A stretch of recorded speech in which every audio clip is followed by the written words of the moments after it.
بسم الله الرحمن الرحيم الحمد لله رب العالمين والصلاة والسلام على رسول الله وعلى آله وصحبه أجمعين.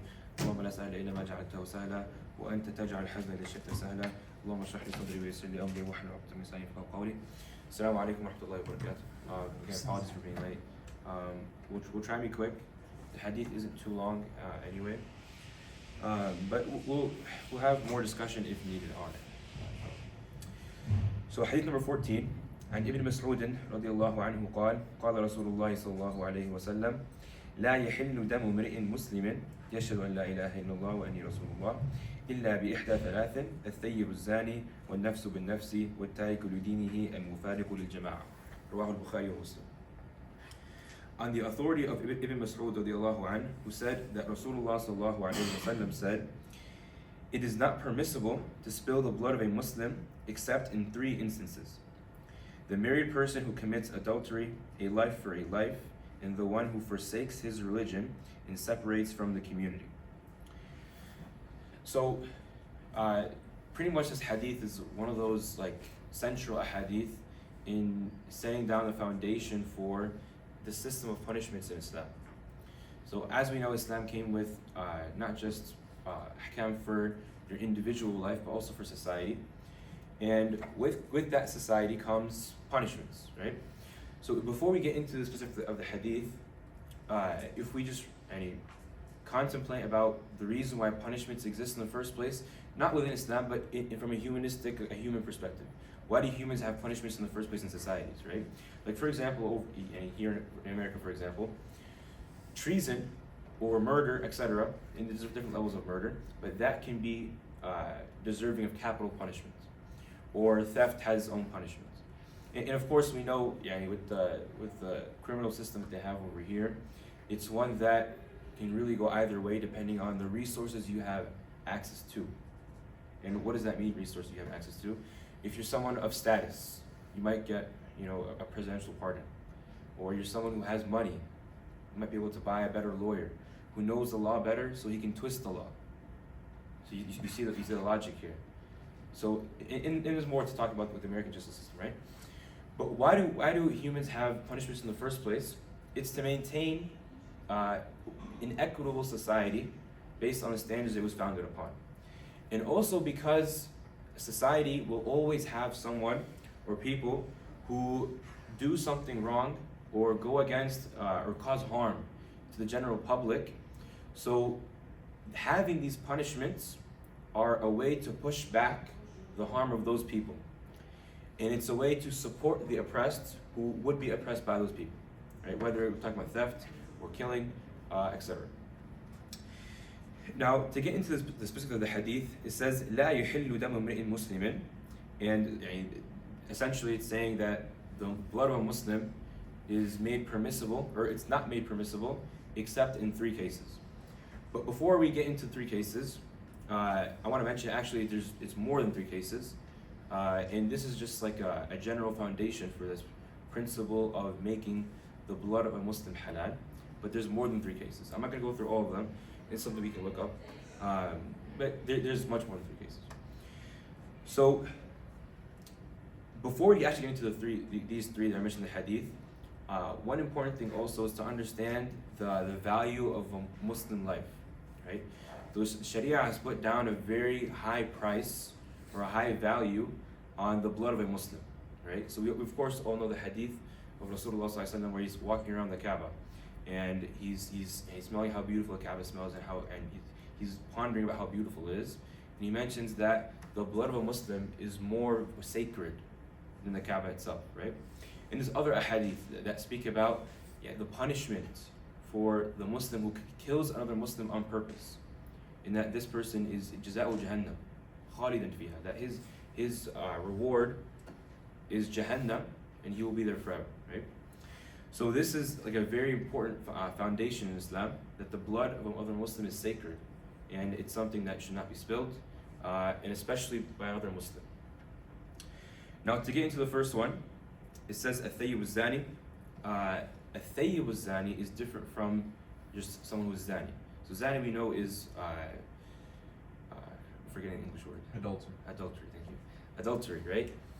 A thayyib az-zani is someone who is entered into a correct aqd nikah, so he's pretty much legally married, right, Islamically, shar'an, and he's also consummated the marriage.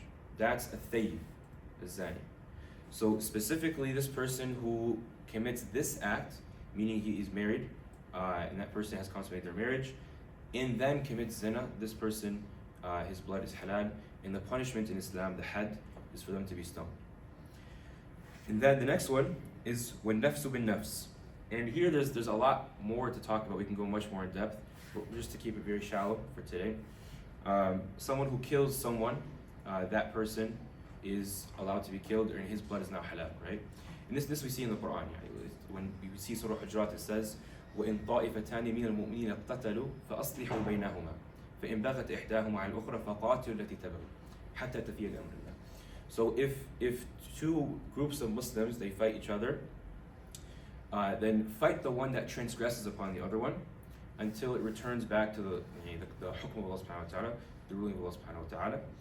And this idea is a very important one, because, and again, we're not going to go too deep, but this gets into the idea of how you deal with, for example, highway robbers, or how you deal with, we look at the history of the Sahaba, and of course this happened multiple times in our history, but people who are called Ahlul Baghi, so people who are like the people of transgression, the ones who revolt against the Khalifa.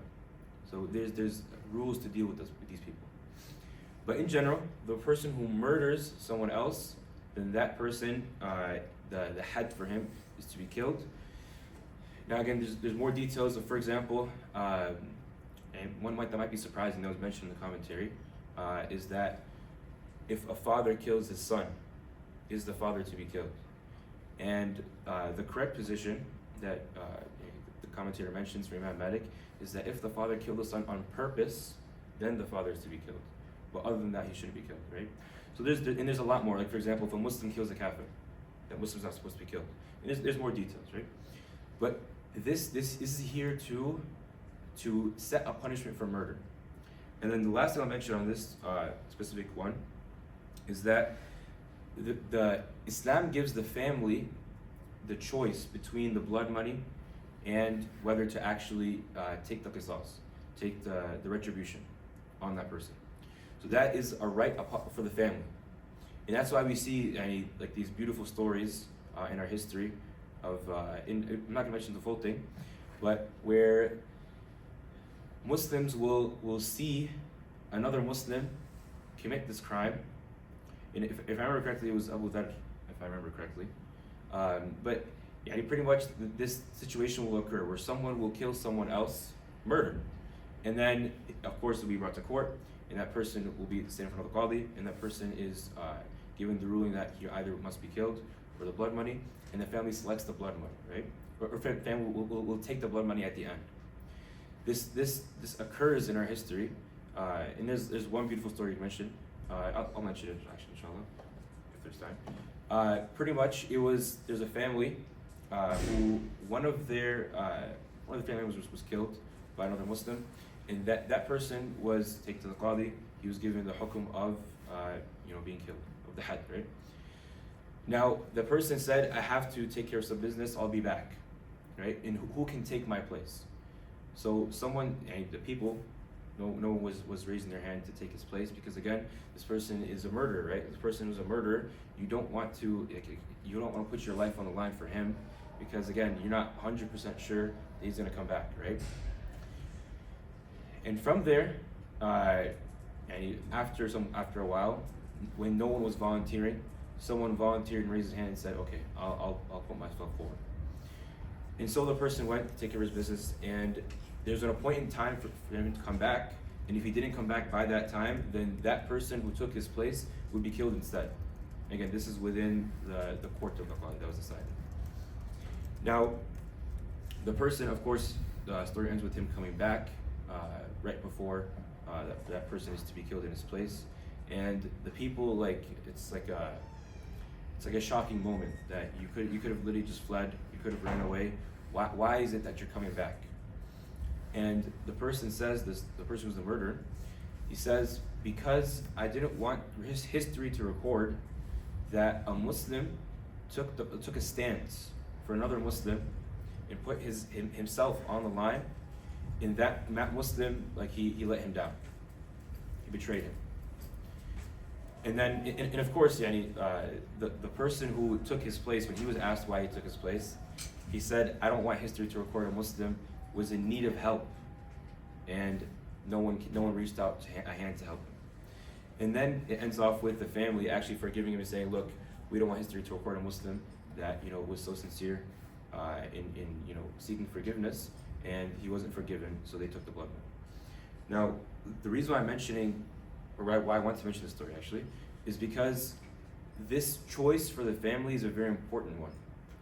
If you look at it from like a societal perspective, because what happens a lot of the time, and there's different degrees of murder, like we spoke about before, right? The person who murders someone and it's completely like on purpose, they don't feel any type of regret, etc., etc. Then of course the family will most likely not forgive this person. But in situations where there's a little bit more like back and forth, and the family itself maintains that choice and has the right, which is if we take it and we compare it to the society we live in right now, we might see the clarity or the importance of that idea. So for example, if we look at his name was Marcellus Williams, you look at how he was killed, right? He was sentenced to death with the family of the person he killed saying he didn't do it, saying they don't want him to be killed, and his own family, of course, and other evidence at the crime scene. There's even DNA, I'm pretty sure, that was found that later proved this incident as well, denying the crime, pretty much. So we have a denial of the crime, we have proof the crime didn't occur from him, and on top of that, we have the family of the person who was killed saying that this is something that we don't want to happen. And the person was still killed. So if we compare what I was saying before with the current society we live in, we see why this choice is so important. It's a choice that is the right of the family, and that's always different. And then the last one is وَالتَّارِكُ لِدِينِهِ الْمُفَارِقُ لِلْجَمَاعَةِ. So the last one is the person who leaves his religion, so apostates from Islam, al-mufariq al-jama'ah, and this is like a characteristic of it, a person who is separates himself from the jama'ah, and the jama'ah here means the khilafah. So if you have the ummah united politically, this is a jama'ah, and the person who apostates is considered to have left the deen of Islam and left the community. And the reason why the hadith mentions al-mufariq lil-jama'ah specifically at the end of it is because there's also many hadith of Rasulullah sallallahu alaihi wasallam where he speaks about how if a man comes to you, it's Sahih Muslim, I'm pretty sure, but if a man comes to you and your amr, your command, your matter is upon one man, and he comes to divide your ranks and separate the community, then kill this person. In another narration it says like to strike his neck, whoever he is. So that's why the importance of community in Islam is one that is very, very important. And of course, like if we take these ahadith and if we take these concepts and we apply it on a societal standard, we'll see exactly like this is like natural, right? Because we'll get to like the elephant in the room in a second, but this idea of like these days that these hudud are quote unquote barbaric, or they're a point of attack towards Islam, right? If we take this idea and put it in a modern day nation state context, right? So for example, you have treason is most of the time, in most countries, the punishment is capital punishment. The person who revolts against the state, that person will be killed, right? So Islam has the same way. It secures the political safety of the people. And again, if you think about it from the societal perspective, you'll see that if Islam didn't have that, then someone can just revolt, and someone can cause corruption, and someone can do all of these things that destroy society, and there's absolutely no response, right? So Islam has come to maintain, again, our individual ibadat and rules to govern our individual lives, but also society itself, and to govern society and to maintain an equitable society. And now I'll mention an ayah, which we'll mention this ayah, short commentary, and then explain one last point. Enough with that. So in Surah Al-Baqarah, Allah subhanahu wa ta'ala says, وَلَكُمْ فِي الْقِصَاصِ حَيَاةٌ يَا أُولِي الْأَلْبَابِ لَعَلَّكُمْ تَتَّقُونَ. So if we look at the beginning of the ayah, it says, وَلَكُمْ فِي الْقِصَاصِ حَيَاةٌ, that for you, and for us, there is life, or you can say like security of life, in qisas. And qisas is retribution or retaliation. So in these rules that Allah subhanahu wa ta'ala has put down, these hudud Allah has put down, He says that there is hayah, there's life in this. And the question comes is, hey, what does that mean, right? Because we were talking about right now, the hadith is talking about لا يحل دم امرئ مسلم إلا في ثلاث إلا بإحدى ثلاث, that the blood of a Muslim is not made allowed except in these three situations. And we're going through essentially the punishment system of Islam, right? So all we're talking about is the loss of life. So how is there a gaining in life in qisas? The answer is because it protects the lives and the bloods in the blood of the people in the state. So for example, if we take a very basic example, this is something that we all know. Someone who steals, right, the punishment for that is cutting off the hand, right? And of course, and there's conditions behind that because we can get into. Now, if there wasn't a punishment for that, then theft would of course be very common. And if you look at it from this perspective, right, humans, again, this is not like the Muslim who is right in his aqidah, someone who believes in Allah subhanahu wa ta'ala, someone who's submitted their will to Allah subhanahu wa ta'ala.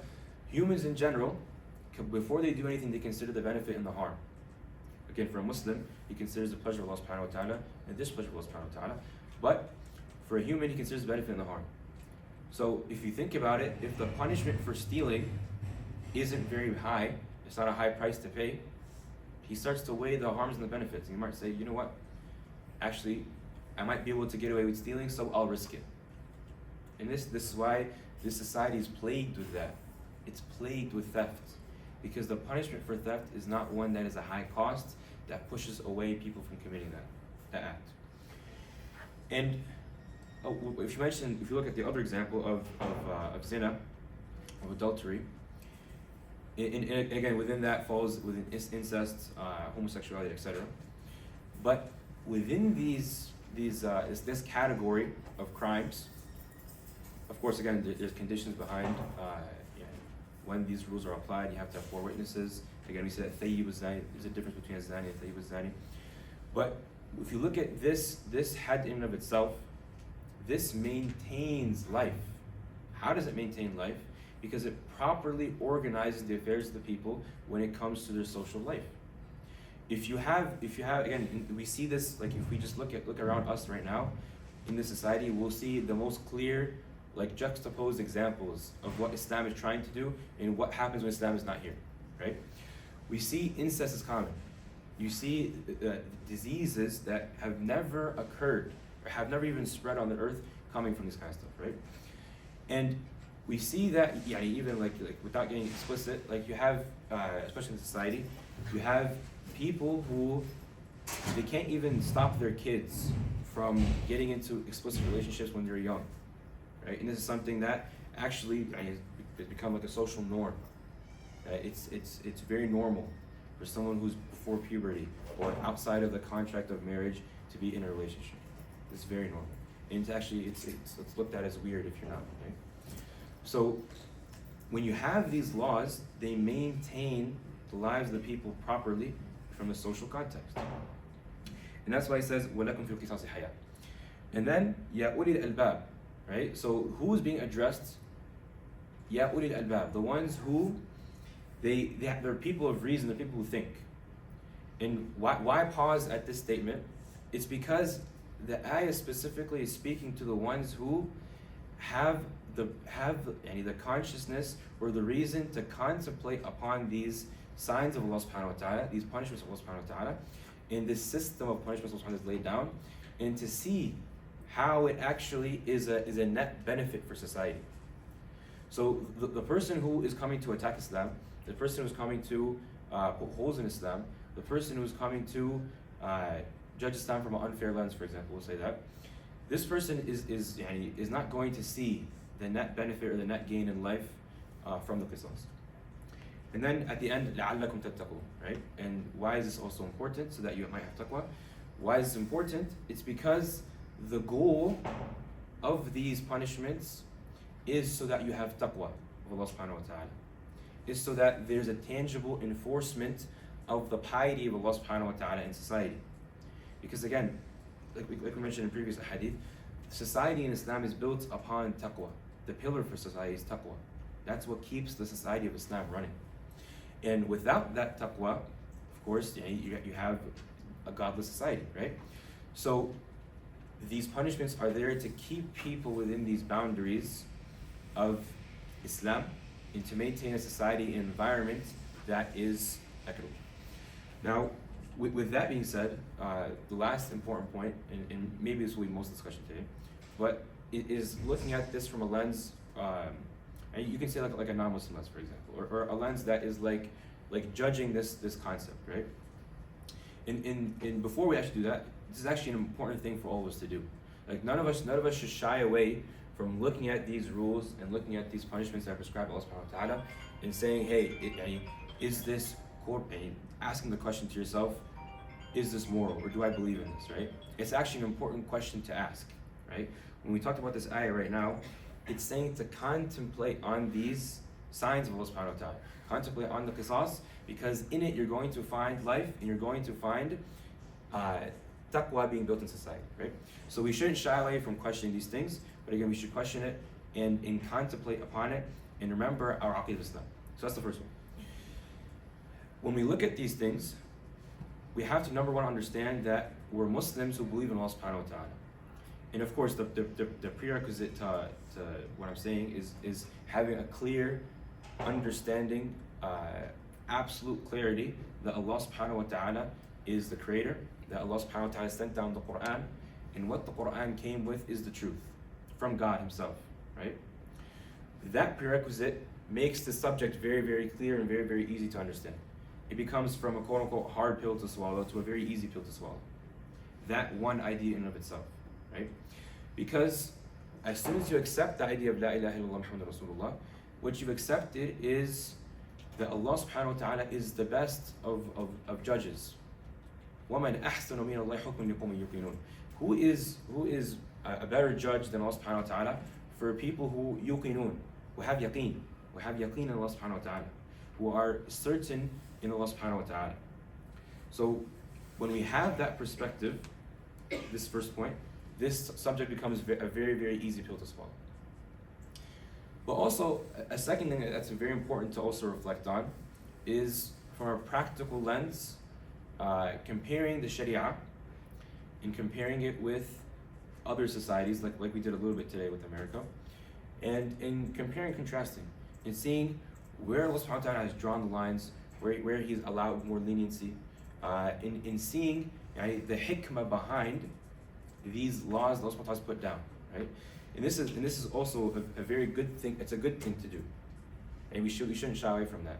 If you look at Tafsir al-Sa'di for the ayah mentioned right now in Surah Al-Baqarah, you'll see that he mentions that the ones who contemplate upon the rules of Allah subhanahu wa ta'ala, the hudud that are laid down, he will find a lot of pushing away harms and maintaining society, that one that is equitable, and also he'll find he mentions like I don't want to say secret, or like hidden things that you weren't able to see before, that are wisdoms of Allah subhanahu wa ta'ala in legislating these laws. So contemplate is very important. So to do that a little bit, if we look at just for example the had for adultery, right? The fact that this requires 4 witnesses, right? And again, this like there's a lot more detail to go into, and I think we went into this a while ago. I think last year we had a hadith. We covered this. But the point is, you have to have 4 witnesses, and there's details to it, right? If you really think, if we move on from the shallow understanding of this in the law, right? If you look at the situation, how are you going to get 4 witnesses for someone committing zina, for someone committing adultery? 4 witnesses. These are 4 people who come to witness in court that you did what you did, right? And that's why, and this is a very important point, and maybe we'll end up with this. And you look at the history of Islam in the time of Rasulullah and the Sahaba, you see that most of the ones who were who received this punishment for adultery, they turned themselves in. They came, like, imagine this is a hadith. This is an actual incident that occurred with the Prophet ﷺ. Someone committed adultery and they came and they admitted to the Prophet, I committed adultery, I want the punishment. And the Prophet ﷺ said, no, go back. And this occurred 3 times until the person persisted and the person received that punishment. So the perspective, again, for someone who hasn't understood the beauty of Islam, it's hard to understand why would someone want to be punished, right? That's like saying, for example, if you're in a modern day context over here, like you stole something or you did something really, really bad, and then you go to the police department and you turn yourself in. Hey, I stole 1, 2, 3. Here, you can have it back, and I should go to jail. So why would you turn yourself in? It doesn't make sense, right? The reason is because that person, again, society is founded on taqwa.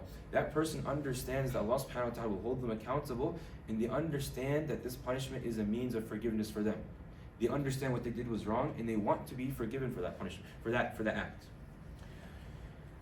And then also, if you look at the history of Islam, you also see that there's a very small number of hands that were cut for theft, or people who were stoned for adultery.